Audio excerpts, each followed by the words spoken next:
Okay. Insert. Okay. Good morning. Today we're going to go over bone fracture types and bone fractures. Now, there's two main types of fractures. There's open and closed. Now, open is when the wound is bleeding or the bone is out and protruding. So, the bone would be sticking out, and it'd be plainly visible.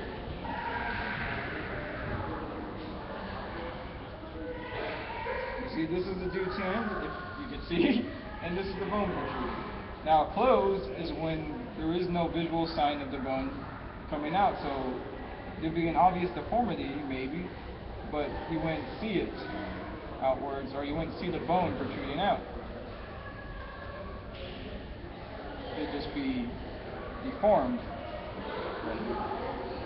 Now, there's also other types of bones, or bone fractures. There's comminuted, oblique, spiral, green stick, and transverse. Now, comminuted is when the bone completely shatters. The bone itself completely shatters, and this can be plainly seen in the elderly and old people, or people with bone diseases. When pieces of the bone just break. Not very good at drawing it, but I think you get the picture. There's oblique, is when it breaks at an angle. Let me just spell it out for you. I think it's angled differently. Or oblique. Anyways, oblique fractures are broken at a different angle.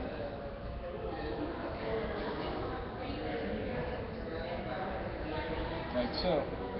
So, as you can see, the bone's broken at an angle of about probably 90 degrees, well, 60 maybe, 60 degrees. Who knows? And then there's spirals, when the bone breaks because of excessive twisting force. So, the bone, this usually happens in athletes, and the bone breaks because it snaps when it's twisted.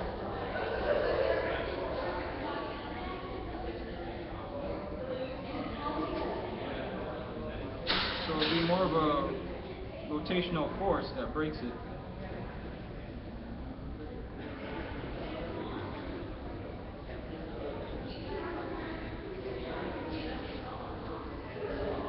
Now, the other one is green stick.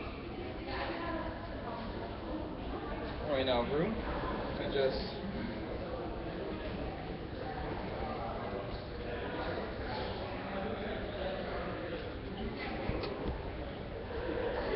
green stick is most common in children, usually about the age of about 3 to 10. And that's when the bone doesn't completely break, it just bends and kind of breaks off pieces. So it look kind of like this.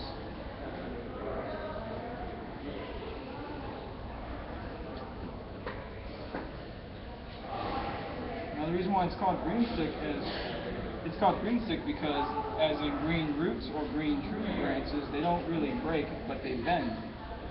Because when they bend, it kind of breaks, but it doesn't break off completely. Now the other term is transverse. And this one's plain and simple. It's when the bone breaks at a complete right angle. I misspelled that, but that's fine. So what that look like is that it'd be a straight line across the bone. It's usually because it had a direct impact of force on it. Like a baseball player sliding into another person's ankle or tibia, and it would just snap completely from the middle. Now we're also going to show you an example of splinting. If my friends could get out the splinting materials. Now we're going to show you how to splint, thank you, a bone that has broken on the forearm. Now usually the patient would be staying down, but for this type of example, we're usually going to be standing up for them. Usually you would want another medical profession or athletic trainer to hold his arm straight, this angle, straight, so that he doesn't make too much movement And the other one would bring the splint gear and safely put it under, making sure it's snug. But before you do that, you can't forget, you also have to check his pulse, make sure there's nothing wrong with it, and then you have to do the capillary refill to make sure there's still blood flowing in. You also have to check the nervous and the sensory motors of the deformed arm to see if it still works. So I would ask him, can you feel that? And he would nod his head or shake his head yes, and yes, he could feel that, so which means we should splint this right away. Now after I put down this cardboard, we'd have to put it in the sling. Get that over the sling. You don't wrap it yet, you have to put it in the sling first. And then you wrap it with the sling.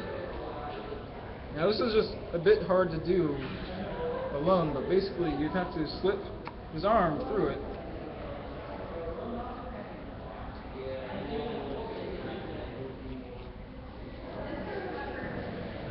Thank you.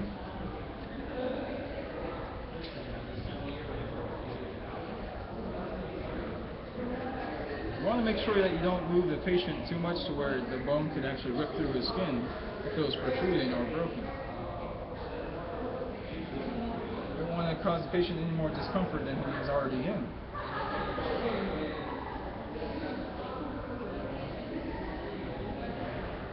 And the main part of this is you want to make sure that the splint is snug for the person and that it doesn't bother him. So afterwards, you'd also make sure the digits are accessible so you can check the pulse and motor sensors again, like so, and the video will just cut off.